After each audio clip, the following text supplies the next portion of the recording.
इल्म सन्यास दुनिया का सहर अंगेज और पोशीदा तरीन इल्म है। एक सन्यासी को नुस्खा बनाने के लिए दरकार होती है मिसल अब हयात की जैसी जड़ी बूटियां। उन जड़ी बूटियों की तलाश में वो सफर करते हैं दूर दराज इलाकों का, खसूसन वादियों और पहाड़ों का। जिन धातुओं को कुश्ता करना मकसद होता है उन धातुओं को या पत्थरों को इन कीमती जड़ी बूटियों के रस में या दूध में सुलेमानी आग दी जाती है, यानी खरल किया जाता है। इस अमल पर चंद दिन से लेकर हफ्ते भी लग सकते हैं, महीने भी और सालों भी। बाद का तांबे, सोने, चांदी जैसी धातुओं को पिघलाकर इन बूटियों के रस में फेंक कर ठंडा किया जाता है ताकि ये धातें इन बूटियों के जादुई असरात को अपने अंदर जज्ब कर लें। इस अमल को पुर्श भी कहा जाता है।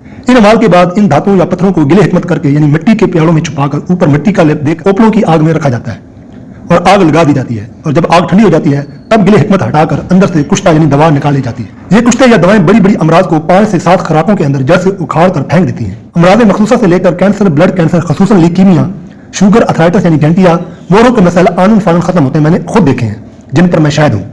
तो सच्चे सन्यासी से मत घबराइए, इल्म सन्यास इंसानियत की भलाई का